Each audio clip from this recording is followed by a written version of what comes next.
These are some Dinar Guru updates, starting off with Sandy Ingram. Iraq's election will be held this Tuesday, November 11th. Iraq is now officially in a mandatory election silence period. This is so important is Iraq's last election in 2021 caused violent clashes in Baghdad and led to nearly a year of political deadlock before was even formed. Frank 26 Iraq boots on the ground report Firefly says Soudani didn't say anything official yet, but they sure are talking about the rate. They first talked to us about lifting the 3 zeros. Now they're talking about the rate itself and opportunities that we have with this new exchange rate to give us purchasing power. Right, Pimpy says the hard part of everything that's been going on with Iraq is coming up.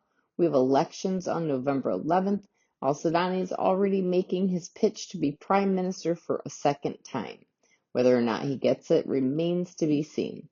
To my surprise, Al-Sudani has done a magnificent job as prime minister, so much so that he pissed off the very people that helped put him in power.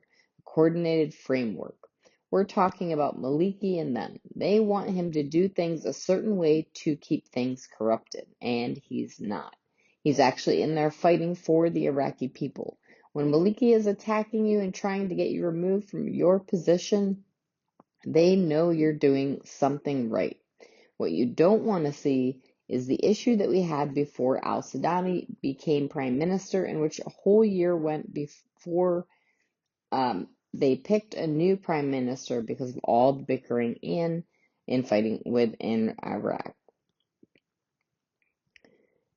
Guru Fnulu answers a question, when does our real RV nominal rate come out? Fnulu says, this is my take. There will be no float, no IMF basket. Nothing supports this theory.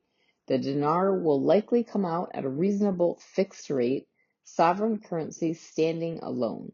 Iraq is not in a position to bolster the other inferior currencies, nor would they want to. Thus, no basket. The project to delete the zeros is nothing more than paperwork, accounting, and swapping out currencies, and should not be massaged into something larger than it is. A currency does not have to be in a basket to belong to the WTO, nor to be traded on Forex. The dinar will be the star of its own show. This came from an international law firm deeply involved in this entire situation. They, like the IMF, do not see any of this transpiring sooner than 1 to 2 years, possibly longer. Right. Claire has an article, quote, Iraq's foreign currency reserves rise more than $3 billion, quote, the central bank announced on Saturday. Foreign reserves at the central bank until the 30th of September this year amount to $98.155 billion, equivalent to 127.601 trillion Iraqi dinars, an increase of $3.514 billion compared to August.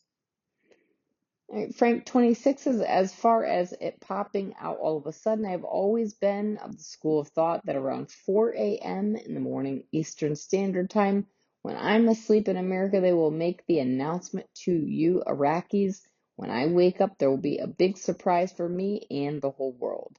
There will be no fanfare. There will be no pomp and circumstances. There won't be anybody except the news that will be in shock talking about. And at that time, we can tell them, we told you so.